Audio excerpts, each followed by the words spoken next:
Oke, Assalamualaikum warahmatullahi wabarakatuh. Kali ini materi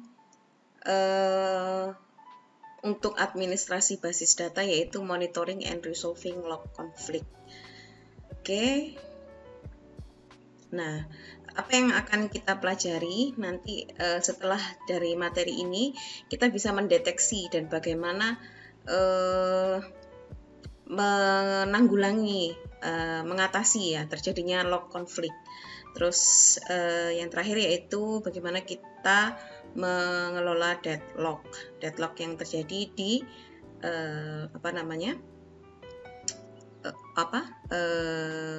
transaksi yang ada di database ya SQL-nya. Oke.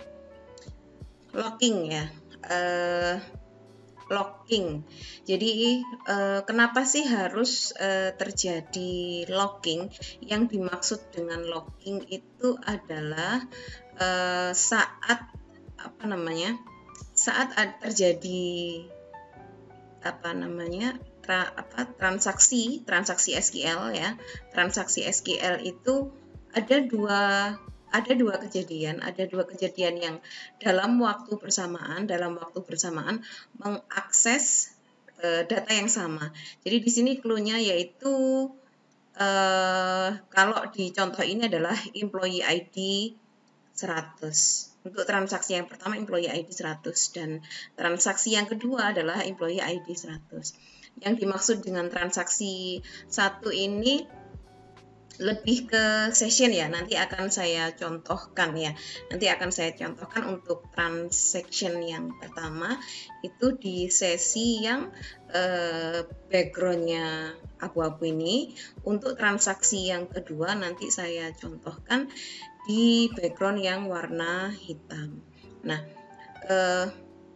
pertanyaannya adalah kenapa sih kok harus dilakukan locking? Jadi locking itu sebenarnya dia secara otomatis ya, ini ada yang otomatis, ada yang manual. Kalau otomatis itu sebenarnya tanpa kita sadari saat melakukan query atau SQL DML itu kita sudah melakukan locking atau penguncian data. Level yang paling rendah itu biasanya row level ya, per baris, atau kalau yang dimaksud dengan penguncian itu lebih ke primary key-nya ya. Kalau di contoh ini adalah employee ID, employee ID ini kan adalah primary key-nya. Jadi bukan last name-nya atau first name-nya. Nah,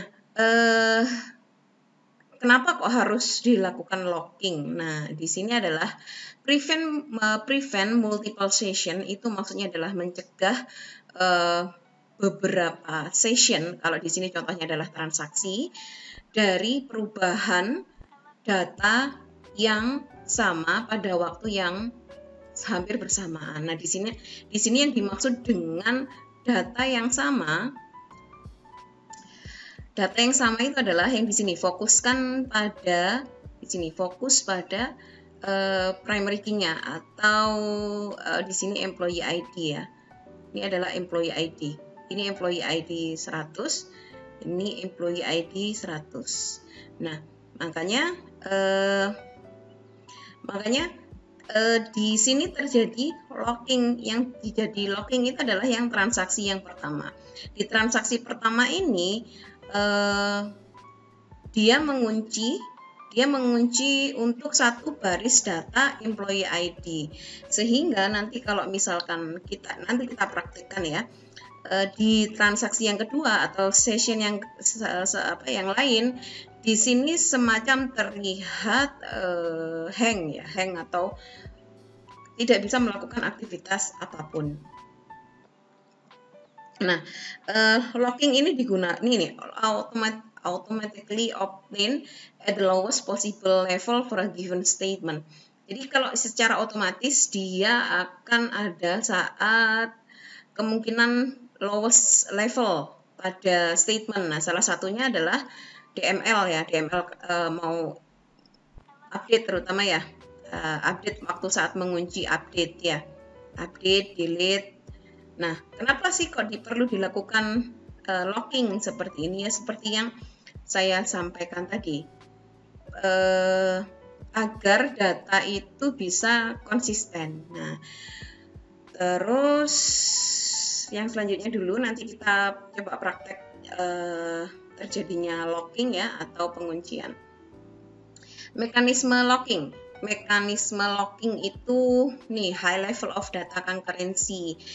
Ada yang namanya row level. Row level itu ya ini statement ini kan per baris ya, per baris data. Ini untuk insert, update, and delete. Nah, di sini ada penjelasan no lock required for queries. Kenapa? Karena di sini otomatis. Jadi maksudnya high level of data concurrency. Jadi yang dimaksud di sini adalah saat kita melakukan SQL DML ya, insert, update, delete, itu secara otomatis secara otomatis dia akan melakukan penguncian. Oke. Nah, yang selanjutnya kalau misalkan bukan row level, apakah bisa misalkan level yang atasnya lagi bisa menggunakan atasnya ya pakai manual. Jadi locking manual.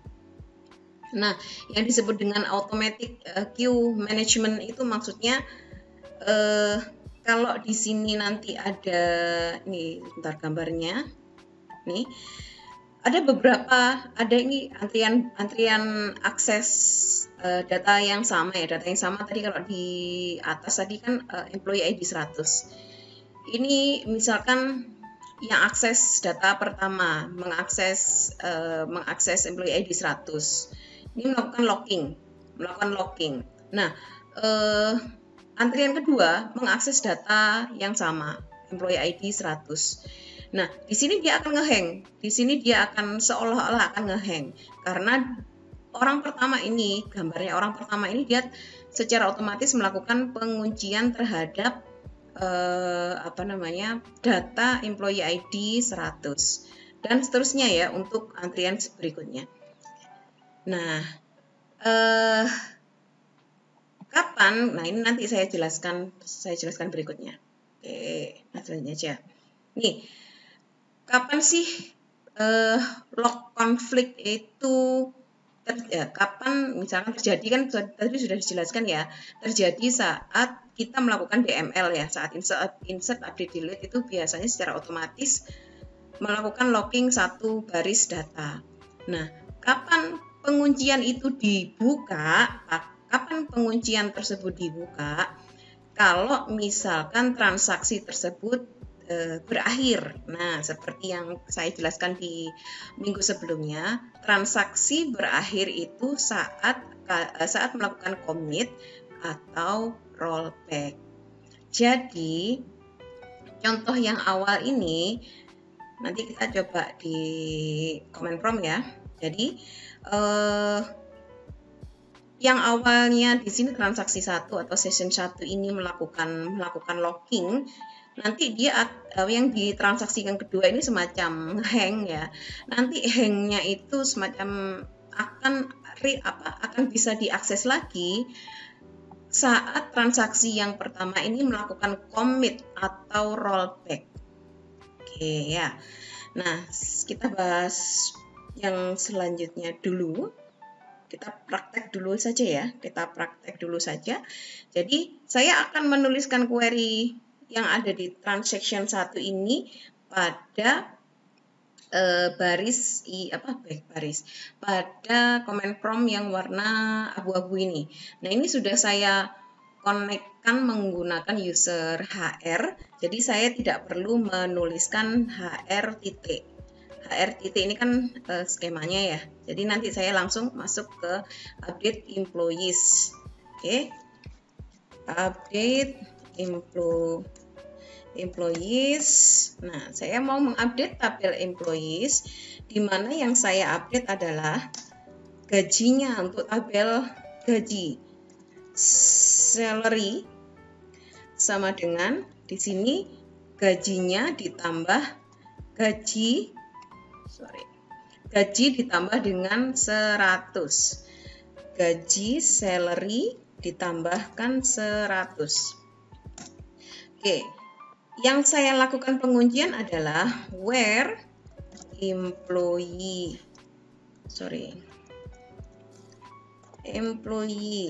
ID sama dengan 100. Nah, ini one row updated. Oke, kita cek. Berarti, saya tadi lupa select ya. Tadi lupa select. Sekarang kita cek select salary from employees where employee ID sama dengan 100. Oke, ini hasilnya. Berarti tadi gaji sebelum saya tambahkan adalah 24.000. Nah, sekarang kita lakukan di transaksi yang kedua atau session yang kedua. Ini sudah saya konekkan pakai user HR. Kita cek dulu. Select salary sama juga from employees where employee ID sama dengan 100. Oke, nah kita cek dulu. Nah, ini dia. Gajinya masih 24.000. Bukan 24.100. Nah, terus di sini belum melakukan commit, belum melakukan rollback ya, belum melakukan commit, belum melakukan rollback, tapi yang saya lakukan adalah melanjutkan ke sini. Oke. Yang saya lanjutkan nih. Update ya. Update employees set salary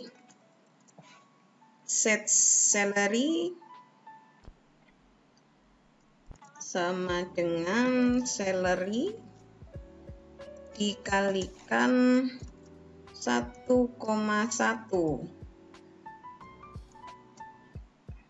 Oke. Where employee ID sama dengan 100. Oke. Bentar. Nah, ini yang disebut log konflik ya. Ini yang terjadi log konflik. Nah, kalau yang di sini adalah locking. Jadi session yang pertama yang mengakses employee ID 100 ini melakukan locking terhadap employee ID 100 atau primary yang mempunyai primary key 100, employee ID 100. Sedangkan di saat yang hampir bersamaan, session yang kedua atau dengan yang background hitam ini, dia mengakses data yang sama yaitu employee ID 100. Oke. Nah, dia semacam ngehang kayak gini. Nah, ini misalkan saya ketikkan sembarang ya. Saya ketikkan keyword KWERTY. Nah, ini tidak kelihatan di di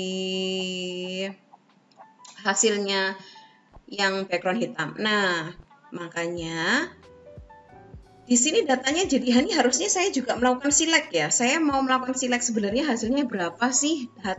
Hasil yang ada di sini? Ini kan tidak kelihatan. Kalau misalkan kalian pakai kalkulator ya. Kalau misalkan pakai kalkulator, kita hitung. Nah, di sini kalau misalkan datanya yang ada di sini harusnya 24.000 kali 1,5 24 ini kali 1,1 ya, 1,1. Hasilnya seperti ini, 26.400. Nah, yang selanjutnya adalah ini kalau misalkan dari data yang di sini. Ini terjadi yang background hitam ini terjadi namanya log conflict. Ya, ini konsep antriannya juga sama. Nanti kalau misalkan ada session yang ketiga melakukan hal yang sama, Ini antriannya sama seperti yang saya jelaskan tadi, yang konsep antrian ya. Nah, di sini kita coba akhiri transaksi dengan melakukan commit. Nah, perhatikan juga saat nanti saya enter. Nah, ini kan masih ngehang seperti ini. Begitu yang background abu-abu atau putih ini saya nanti enter, dia langsung aktif yang background hitam ini. Nah, ini coba sekarang kita cek yang di sini. Select gajinya berapa sekarang. Oke, ini sama ya. Karena dilakukan commit, perubahan datanya berubah seperti ini. Nah, seharusnya berarti tadi kalau misalkan di sini tadi one row updated, tidak ada locking yang dilakukan oleh session yang pertama, harusnya hasilnya kalau kita lihat dari kalkulator adalah 26.400. Ini saya delete ya, karena ini ada di percobaan. Sedangkan kalau misalkan kita lakukan select, coba kita lakukan select, harusnya kalau misalkan tidak terjadi locking, harusnya 26.400. Nah, sedangkan sekarang hasilnya adalah beda dengan perhitungan kalkulator tadi. Ini kenapa? Karena yang dilakukan yang terjadi ini adalah locking tadi. Kenapa sih kok harus dilakukan locking? Data locking ini harus ada data konkurensinya itu harus terjaga. Data itu harus terjaga sehingga sehingga nanti tidak terjadi seperti yang saya sampaikan ini. Kan harusnya kalau di kalkulator ini kan 26.400. Ini yang ada di sini, ini adalah yang ada di, kalau misalkan saya coba bentar, masih ingat di sebentar saya coba buka di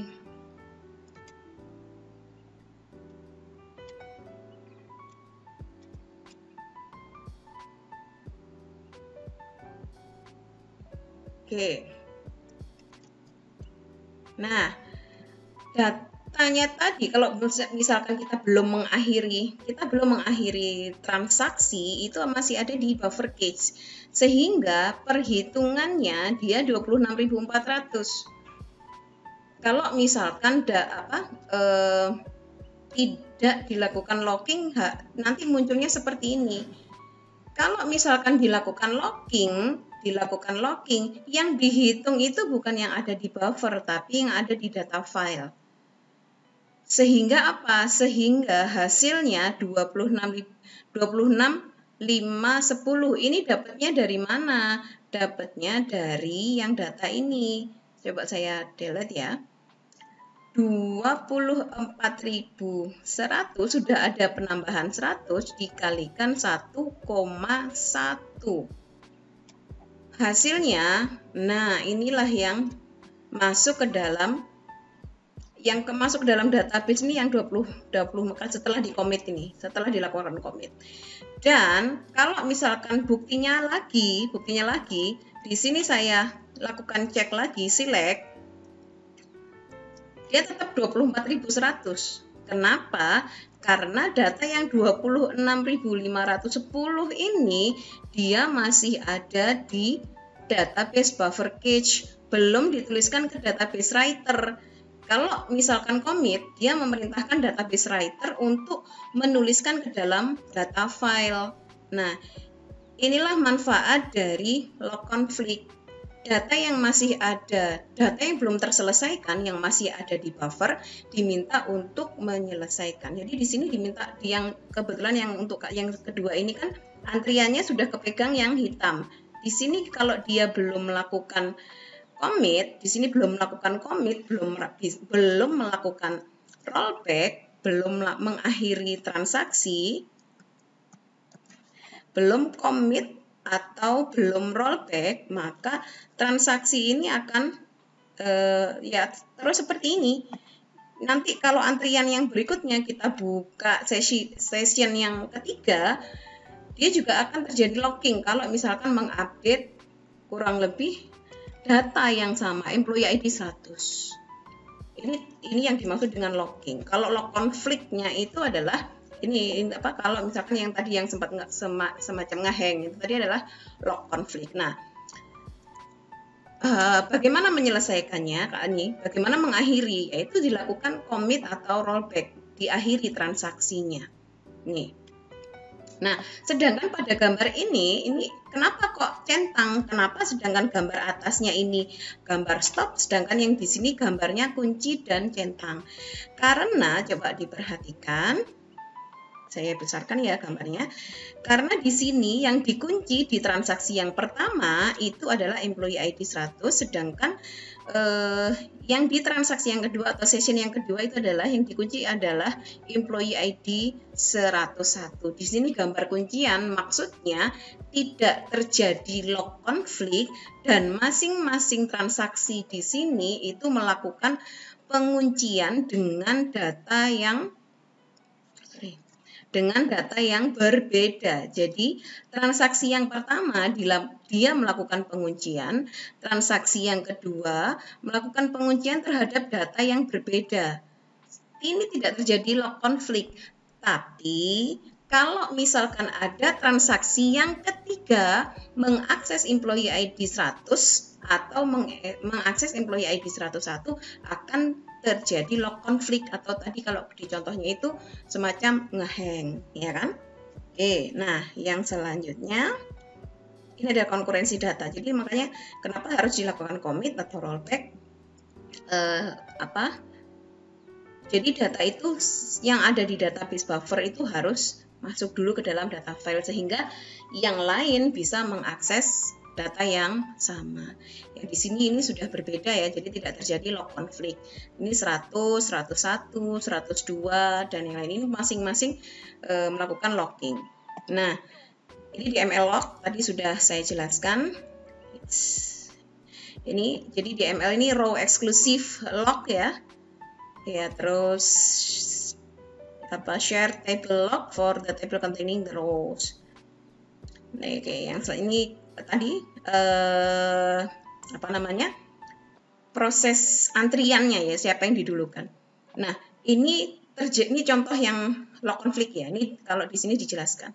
Nah, ini sama seperti yang sudah saya contohkan di background putih dan hitam ini, abu-abu dan hitam ini.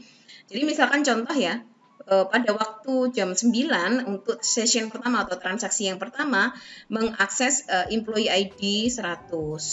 Di sisi lain untuk transaksi yang kedua atau session yang kedua, di sini mengakses employee ID 101. Di sini tidak terjadi lock konflik karena masing-masing melakukan penguncian data yang berbeda. Yang di sini untuk transaksi yang pertama 100, transaksi yang kedua 101. Ini tidak terjadi lock konflik. Nah, di detik berikutnya, di detik kelima, di waktu berikutnya, di sini terjadi lock konflik, di mana yang di sini yang transaksi yang kedua tadi dilakukan locking, diakses oleh transaksi yang pertama. Nah, ini tadi akan akhirnya apa? Dia akan menunggu. Akhirnya menunggu. Session waits and QA due to lock conflict. Jadi dia nunggu. Nggak bisa ya, sama seperti ketik tadi. Jadi dia melakukan apapun itu nggak bisa. Ngetik apapun nggak bisa, semacam ngehang. Jadi kalau misalkan ya udah Bu, bagaimana kalau di close, misalkan di close kan paksa, berarti ya datanya kalau di sini update ya datanya nggak akan update karena datanya hilang nanti kalau kalian di close ya, delete. Dia melakukan DML ya, dia melakukan DML, insert, update, delete, nggak commit, nggak rollback sampai dengan pukul 16.30. Begitu detik 16.30 lebih 1 detik barulah dia melakukan commit. Nah, baru di transaksi yang pertama ini muncul yang aktivitasnya, dan ini terus nanti kalau misalkan ada transaksi yang ketiga atau session yang ketiga antriannya seperti itu. Nah, terus ini possible causes of lock conflict. Apa saja sih yang kemungkinan yang menyebabkan lock conflict? Nah, ini yang jelas uncommitted changes. Jadi perubahan-perubahan yang dilakukan secara DML itu tidak dilakukan commit atau rollback. Terus ini long running transaction itu maksudnya kayak gini. Jadi ini insert update delete tapi tanpa melakukan commit atau rollback. Ada lagi unnecessary high locking level. Ini maksudnya kalau misalkan dilakukan locking manual yang tidak dilakukan commit atau rollback. Oke, ini bisa kalian deteksi lewat Enterprise Manager ya. Tinggal dilakukan kill session yang apa namanya, kalau di contoh tadi yang ini yang melakukan locking ini sesinya di kill, sehingga apa, dia mau nggak mau akhirnya rollback ya. Kalau di kill session ini akhirnya rollback, datanya tidak tersimpan di database. Oke, nah ini lebih ke konsep ya, ada yang namanya deadlock. Nah kalau misalkan yang dicontoh sebelumnya, yang dicontoh ini yang terjadi cuman satu saja ya, transaksi satu yang menunggu dari transaksi yang kedua, ini namanya lock conflict. Sedangkan kalau misalkan yang di sini transaksi yang kedua juga melakukan hal yang sama, ya ini akan terjadi namanya deadlock. Yang deadlock ini, nah ini contohnya.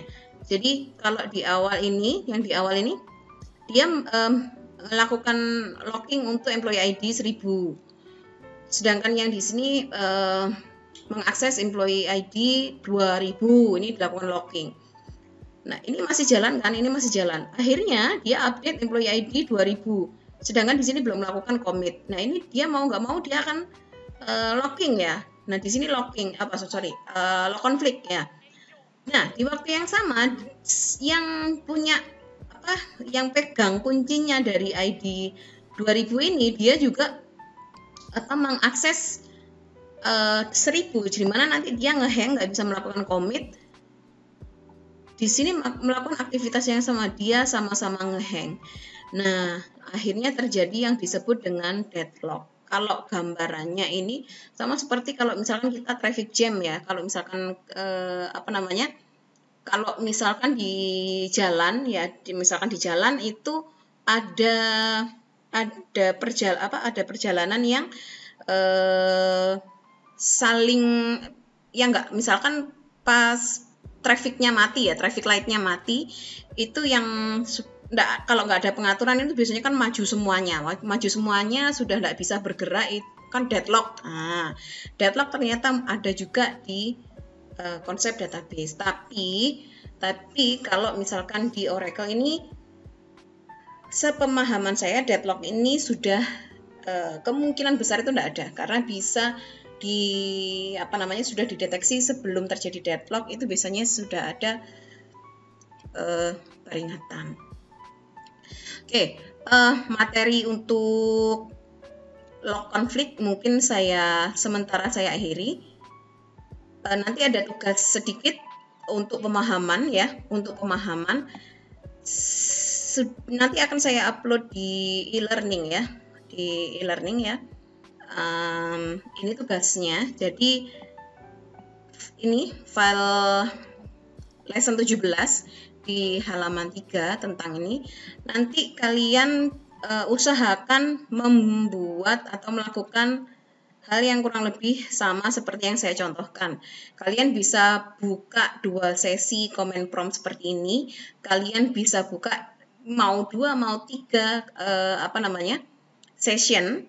Bisa satu lagi kalian membuka menggunakan ESQL Plus, bisa, sehingga nanti tahu pembedanya ya, atau mungkin antriannya.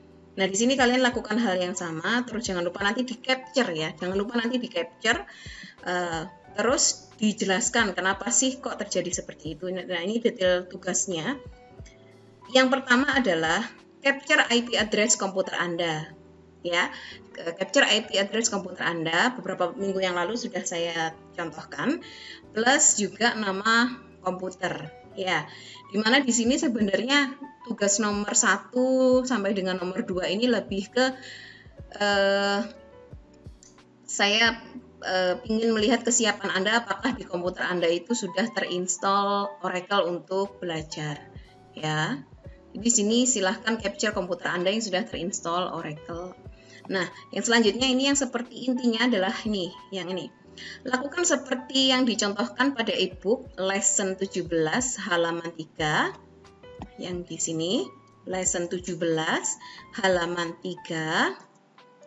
Namun gunakan pada kasus yang berbeda. Jadi jangan melakukan employee ID 100. Nah, usahakan gunakan tabel yang kalian miliki yang berbeda dengan teman yang lain. Nah, capture hasil tugas Anda.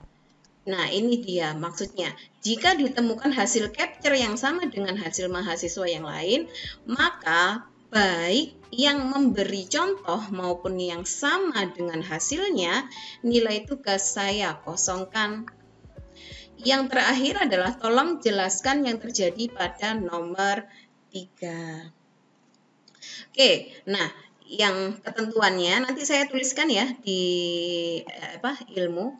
File dikumpulkan dalam format PDF. Form pengumpulan ada di ilmu, nanti saya upload, sudah saya siapkan, nanti saya setting ya. Gunakan akun UPN untuk mengumpulkan, mahasiswa hanya 1 kali mengumpulkan. Batas akhir pengumpulan untuk kelas A hari Rabu 2 Juni 2021. Perhatikan waktunya ya, bukan waktu jamnya kalian ya, jamnya Google Form. Jadi nanti kalau ada protes, Bu ini saya sudah mengumpulkan pukul 23.50 tepat. Nah, di sini settingannya punyanya Google, jadi jangan protes ya. Jadi harapan saya kalian mengumpulkan waktunya di sebelum 23.50. Jadi kalau kalian protes saya enggak bisa, ini karena settingannya dari Google. Oke. Sementara itu dulu materi minggu ini ya. Nanti kalau misalkan ada pertanyaan silahkan ditanyakan di WA di grup. Selanjutnya sukses untuk kalian semuanya, selamat beraktivitas, sukses lagi untuk semuanya. Assalamualaikum warahmatullahi wabarakatuh.